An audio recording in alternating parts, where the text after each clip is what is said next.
Oke, di sini ada handphone yang harganya murah, tapi sekarang udah makin murah. ZTE Blade V40 Vita, dan di video kali ini gue pengen unboxing handphonenya. So buat lo yang penasaran sama handphone yang satu ini, jangan ganti channel lo, tetap pantengin terus Radio Gadget, the one and only Gadget Radio.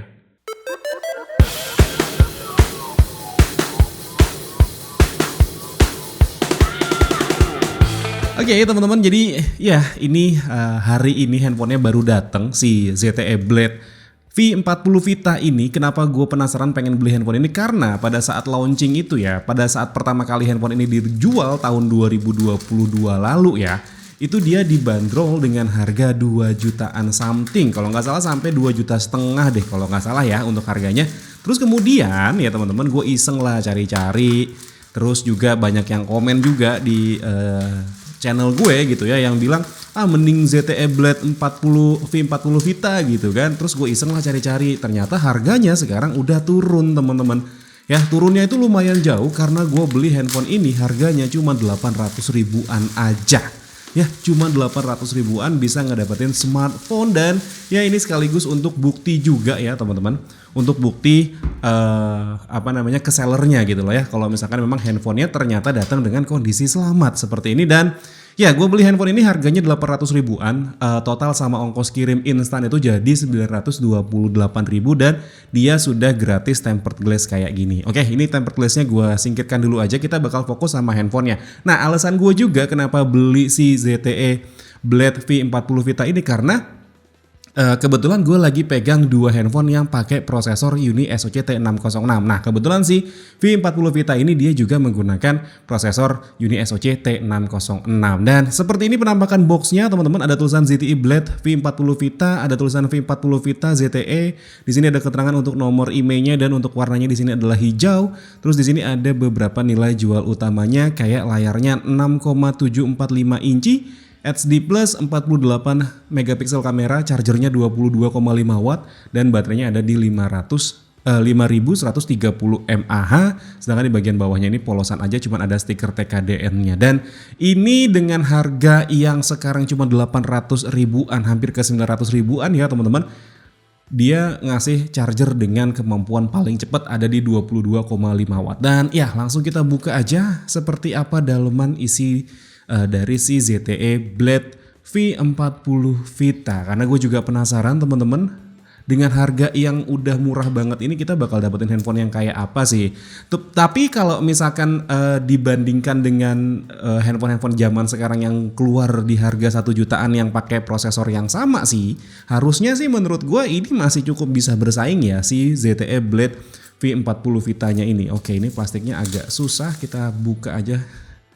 Oke, langsung kita tarik di sini, dan oke, dia seperti ini dalemannya. Terus kita lihat di sini, dia padat ya.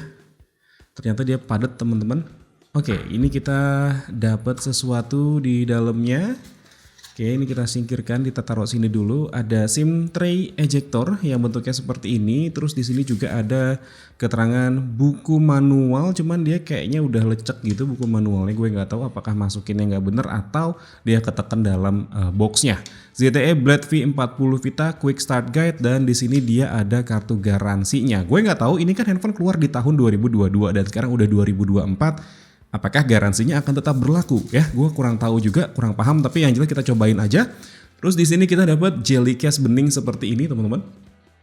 Ya, jelly case bening seperti ini yang kalau semakin lama kita pakai dia pasti bakal menguning ya. Cuman ya alhamdulillah banget masih dikasih jelly case seperti itu. Terus kemudian di sini kita ada handphonenya, kita taruh dulu di sini. Dan nah ini yang gue suka dari beberapa handphonenya ZTE ya, karena dengan harga yang murah segini pun, dengan harga yang murah kayak gini pun dia packagingnya itu rapih teman-teman. Ya di sini kita bisa lihat ada kepala charger, cukup berat ini. Terus di sini kosongan aja kita taruh di sini, dan ya ini kita dapat kepala charger yang dia masih dibungkus plastik kayak gini juga, dengan output yang ya sesuai ya 22,5 watt kayak gini teman-teman. Untuk chargernya ini bisa dibilang cukup berat ya, karena dia punya output yang lumayan cukup gede, ada di 22,5 watt. Oke, ini kita taruh di sini chargernya. Terus kemudian kita lihat lagi di sini ada apa aja. Oke, di sini kita masih dapat headset ya teman-teman.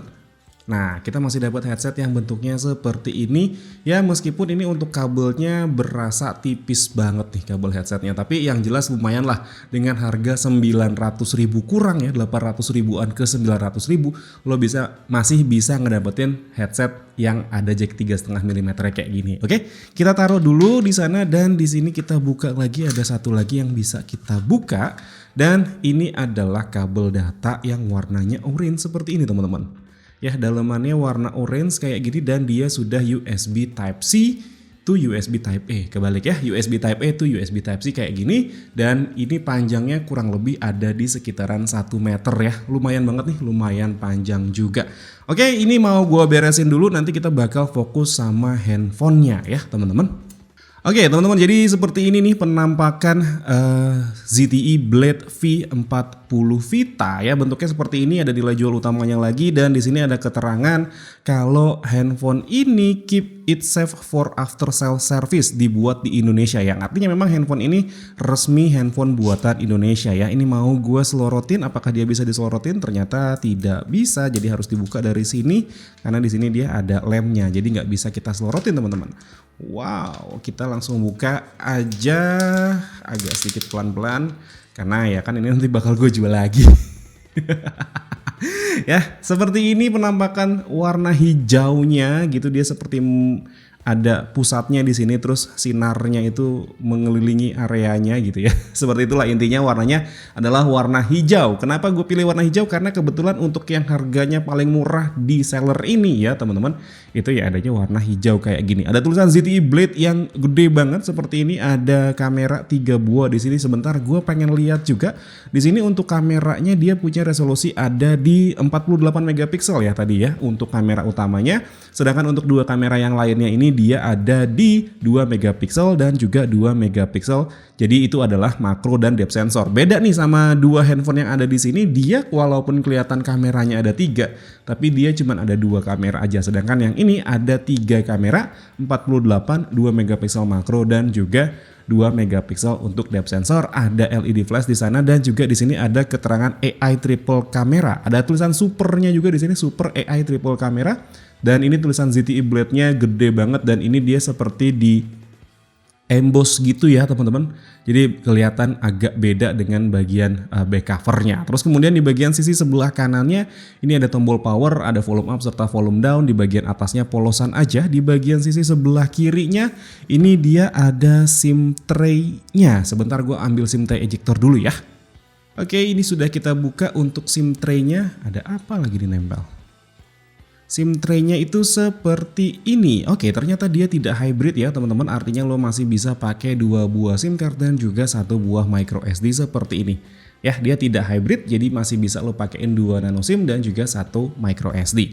Untuk sampai berapanya gue juga belum tahu, dia bisa nampung sampai berapa gigabyte untuk micro SD-nya. Nanti gue bakal bahas di video reviewnya karena ini hanya video unboxing dan juga impresi pertama aja. Terus kemudian di bagian bawahnya ini ada grill speaker, terus ada port USB Type-C, ada mikrofon dan juga ada jack audio 3,5 mm. Dan untuk layarnya di bagian depan seperti ini, dia ukurannya ada di 6,7 inci ya. Coba sebentar kita lihat di sini, ya 6,75 inci untuk layarnya. Untuk kerapatan pikselnya dia ada di 260 ppi aja teman-teman. Dan dia di sini modelnya adalah water drop. Dan ya udah langsung kita nyalain aja handphonenya, semoga dia bisa nyala karena ini sudah lama ya ada di dalam box ini. Dan dia kayaknya nggak dicas-cas gitu ya. Apakah dia langsung bisa nyala? Oke, dia bisa menyala. Dan seperti ini tampilannya, ada tulisan ZTE powered by Android. Oke teman-teman, ini handphonenya udah gue nyalain dan tampilan pertamanya seperti yang bisa lo lihat sekarang. Ya, jadi seperti ini teman-teman untuk penampilannya. Nah, hal yang gue kagum sebenarnya sama handphonenya ZTE ya, karena kemarin gue sempet juga ngebahas ZTE Blade A72 gitu ya. Dengan harganya yang sekarang itu murah banget di bawah 1 juta, ini layarnya bagus banget teman-teman. Asli, walaupun dia itu resolusinya cuman HD plus aja, tapi ini entah kenapa ya, warnanya itu berasa gonjreng gitu ya. Terus nggak yang pixelated patah-patah gitu, enggak, ini bener-bener berasa tajam untuk layarnya nih kalau menurut gue. Dan ya ini handphonenya belum gue install aplikasi apapun, jadi memang seperti ini untuk bawaannya. Dan langsung kita lihat aja nih untuk pengaturannya, dan kita lihat untuk tentang ponselnya di sini. Oke, untuk versi Androidnya dia memang cukup disayangkan, masih pakai versi Android 11. Dan setelah gue cek di handphone ini gitu ya, untuk update sistemnya dia tidak ada update sistem, dan untuk keamanannya atau patch security-nya itu masih di bulan Juni 2022, yang artinya sudah hampir 2 tahun yang lalu ya teman-teman. Terus untuk namanya di sini adalah ZTE Blade V40 Vita, modelnya adalah ZTE 8045, kapasitas RAM-nya ini ada di 4 GB, tapi bisa lo aktifin sampai dengan maksimal totalnya ada di 2 GB ya teman-teman. Cuman kalau menurut gue RAM 4 GB ini dibilang gede banget juga enggak, tapi lumayan cukup kalau dipakai buat harian untuk zaman sekarang ya teman-teman. Terus kemudian untuk di internal storage-nya, oke, kalau kita lihat di sini internal storage-nya apakah ada di sini? Oke, ternyata di sini tidak ada keterangan untuk internal storage-nya, berarti kita lihat dari fitur penyimpanan di sini ya. Oke, untuk internal storage-nya ini dia totalnya ada di 128 GB dan udah kepake ada di 114 GB. Ya, bukan kepake 114 GB, sisanya 114 GB yang udah digunakan adalah 13,99 GB, dan totalnya yang paling banyak dipakai ini ada di lainnya ya teman-teman. Untuk sistemnya sendiri ada di 5,36 GB aja. Gue belum tahu apakah nanti dia bakal dapat update software atau enggak. Tapi kita coba untuk daftarin fingerprint dulu di sini ya teman-teman. Oke, coba kita lihat di sini sidik jari. Kunci layar dan sidik jari. Oke, kita coba lihat di sini untuk sidik jari dan PIN. Oke, kita coba untuk daftarin, dan kita pengen tahu nih apakah handphone ini dia sidik jarinya itu cepet atau enggak. Dan dia posisi sidik jarinya itu ada di bagian samping sini ya teman-teman. Oke, ini kita coba daftarin dulu. Oke, dia sudah terdaftar untuk fingerprintnya, langsung kita cobain ya di sini ya. Oke, ternyata dia lumayan cepet ya teman-teman ya. Tuh, sekali towel aja dia langsung bisa kebuka kayak gitu. Ya, ini kekunci ya teman-teman, gue pakai yang sebelah sini, dia nggak mau kebuka, dan kita cobain pakai yang ini. Oh, karena dia sudah salah, kita buka dulu pakai pin. Oke, ini kita kunci di sini, dan ya pakai ini nggak mau ya. Tuh, nggak mau dia. Sekarang kita cobain pakai yang jempol. Oke, seperti itu teman-teman. Cukup cepet untuk fingerprintnya kalau menurut gue. Ya, untuk tampilan layarnya sebenarnya masih terbilang cukup wajar ya teman-teman, di harganya yang oke, pertama kali dia keluar itu harganya 2 jutaan. Memang agak sedikit overpriced dengan kalau misalkan kita lihat bentukan layarnya seperti ini. Tapi kalau mengingat harganya sekarang yang cuma 800 ribuan, hampir ke 900 ribu gitu ya, dikasih layar water drop kayak gini masih oke, dikasih bezel yang tebel di bagian bawahnya ini juga menurut gua masih oke gitu teman-teman. Oke, sekarang kita coba untuk kemampuan kameranya dulu ya teman-teman di sini. Untuk resolusinya tadi udah gua sebutin ada di 48 megapiksel. Untuk resolusi kamera yang dua lainnya adalah 2 megapiksel makro dan 2 megapiksel untuk depth sensornya. Oke, untuk pilihannya di sini terbilang cukup banyak ya. Ada panorama, ada fokus ulang. Gue nggak tahu kenapa namanya adalah fokus ulang. Oke, ternyata dia aperture-nya ini bisa diganti-ganti ya, bisa f0,9, f2.0 gitu ya. Woi, keren juga nih di sini ya. Terus di sini ada tegak. Gue nggak tahu dia mode tegak itu apa. Ada otomatis ya, nanti kita bakal cobain yang pakai mode otomatis aja. Ada video. Untuk videonya di sini kita lihat. Oke, dia bisa Full HD 1080p 30 fps ya, karena di sini nggak ada keterangan untuk pilihan untuk fps-nya. Ada manual di sini, ada otomatis, autofocus. Oh, oke, ada shutter speed-nya otomatis ya, kita bisa ganti shutter speed-nya. Ada fokusnya, ada ISO-nya, ada white balance, dan juga ada nggak tahu nih gambarnya, gambar buat ngelukis gitu ya. Oke, seperti itu. Dan lainnya di sini, oke, lainnya ada brush ya, foto ngambil cepet gitu ya. Terus ada selang waktu, mungkin ada selang waktu, gue nggak tahu apa. Ada filter, ada kode QR, ada resolusi ultra, ada makro, dan juga ada pro malam. Kalau resolusi ultra di sini berarti dia ini resolusi paling mentoknya dia ya, ada di 48 megapiksel seperti itu. Sedangkan untuk kamera depannya Kita cobain di sini untuk kamera depannya. Gue langsung pengen ngetes untuk videonya aja, apakah dia bisa resolusinya yang sama. Oke, ternyata untuk kamera depan resolusinya sama ya, ada di 1080p 30 fps aja. Oke, sekarang kita cobain untuk kameranya dulu. Di sini kita pakai yang mode otomatis aja. Cuman di sini handphonenya kalau menurut gue agak sedikit lemot ya teman-teman untuk geser-gesernya gitu ya. Oke, ini fokusnya juga agak kurang kalau menurut gue. Kita cobain dulu. Oke, seperti itu untuk kamera dari ZTE Blade V40 Vita. Gak tahu kenapa Vita itu jadi gue keingetan terus sama PS Vita gitu teman-teman. Karena namanya Vita gitu ya. Oke, seperti itu. Sekarang kita coba untuk kamera depannya. Oke, kayak gitu. Ini gue nggak tahu nih tegak maksudnya gimana sih. Oh, tegak itu portrait maksudnya. Baru enggak gue ya. Portraitnya kayak gini teman-teman. Oke, dia prosesnya agak lama tapi hasilnya menurut gue ya lumayan lah kalau bisa dilihat seperti ini ya. Hasilnya lumayan lah kalau menurut gue. Selama pencahayaannya bagus sih, jenis kamera apapun kalau menurut gue sih ya bakal nampilin hasil terbaiknya gitu ya teman-teman. Dan oke, seperti ini gue belum bisa cerita banyak karena memang ini baru unboxing dan juga impresi pertama aja. Tadi gue juga udah login dan pengen lihat ada berapa aplikasi yang harus diupdate. Totalnya di sini ada 24 aplikasi yang harus diupdate pada saat handphonenya dikeluarin, dan ini mostly bawaan dari Google semua ya. Ada Facebook juga sih di situ, tapi mostly bawaan dari Google semua yang harus diupdate dari Play Store-nya. Dan iya teman-teman, mungkin gue belum bisa cerita banyak mengenai handphone yang satu ini karena ya jujur gue cuman penasaran aja sama handphone ini, karena kemarin itu banyak banget yang komen di channel gue dan di beberapa video gue yang lainnya gitu pada bilang, mendingan ZTE Blade V40 Vita, mendingan Blade V40 Vita. Banyak banget yang ngomong kayak gitu, dan ya udah akhirnya gue penasaran kan sama handphone yang satu ini, dan ternyata memang harganya lagi murah banget ya teman-teman. Karena waktu pertama kali launching handphone ini itu harganya bisa tembus 2,5 jutaan ya kalau nggak salah gitu ya. Tapi sekarang lo bisa ngebeli handphone ini cuma dengan harga kurang dari 1 juta aja. Kemarin sih ada, bukan kemarin, bahkan tadi ini beli handphone itu baru banget teman-teman. Hari ini tadi gue habis sahur, terus ngeliat-ngeliat kan karena ada komenan kayak gitu.